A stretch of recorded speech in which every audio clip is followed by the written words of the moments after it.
How you doing, guys? Back out here in the shop. Got the heater on just to get rid of some of the dampness. It is 50 degrees outside. It's going to be 15 tomorrow, so everything that's wet outside will be a sheet ice. That should be great. But a couple things I want to go over. One, this is for you Dizzy 1969. I don't know if you can see it right down there below my thumb. I didn't sweat these or like solder. I actually brazed them, and the melting point is 1620 degrees Fahrenheit. This is like, I don't know what's in the rods. I don't know if it's brass, bronze, copper. I really don't know what's in there with flux on it. Okay? It has a tensile strength of 60,000 pounds.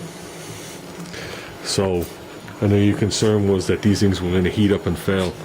Never. Never in a million years. First of all, I cleaned this pipe. I know if you guys would have seen, if you look at the video, you can see the pipe sticking through. And if you notice, the pipe sticking through is a different color than this side. I cleaned these pipes as if you were going to sweat them. And I scuffed them. I lined it up, and I put it on my press at work and pressed it in. Just that alone is going to hold it. I came down to the third of the way, okay, with the next size drill bit, and then I filled the trough in with braze to lock it in. So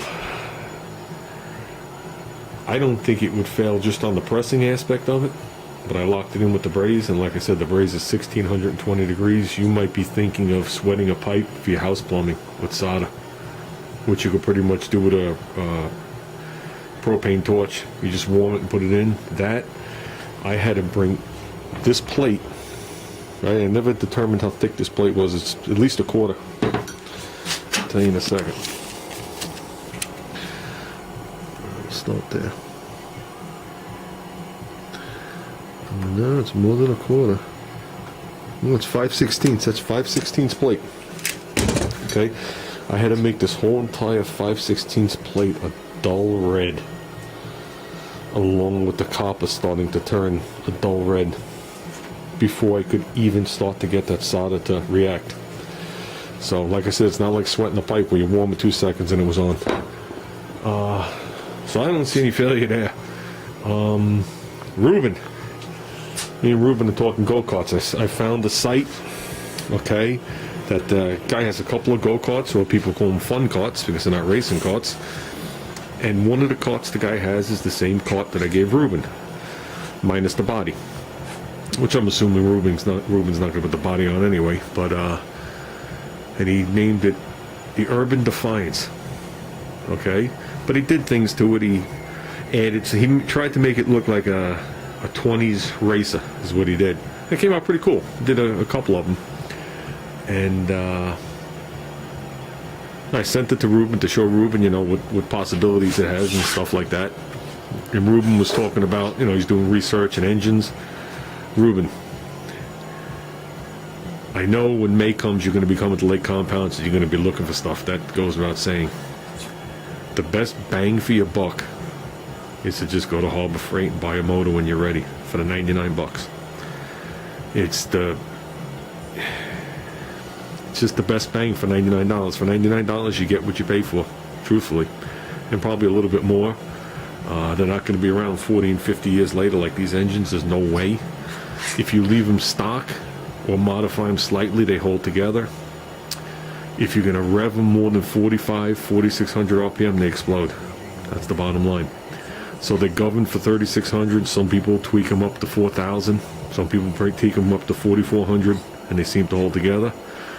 Anything past there, the flywheels actually explode, which becomes very hazardous for the driver. A little bit higher than that, the connector rods explode, and the pistons crack. So basically, when people modify these, the only thing they're leaving is the block, because they even sell aftermarket cranks. So you wind up with the Harbor Freight block, and then they sell an aftermarket crank, aftermarket flywheel, aftermarket rod, and aftermarket piston. They are taking the heads, they're doing massive work to them, but the new generation that just came out for this end of this last year to now are Hemi heads, so they're getting even more power out of them. But then you're talking, you're building a motor they're getting up to like $1,200. So it's no longer a Chinese motor anymore. You're just using the block. And after that, they shy away from the blocks anyway. They go to, there's aftermarket blocks, and some of these blocks, if you look at the blocks, this obviously isn't one of them, they're fully welded. They put all gussets in them because they just explode.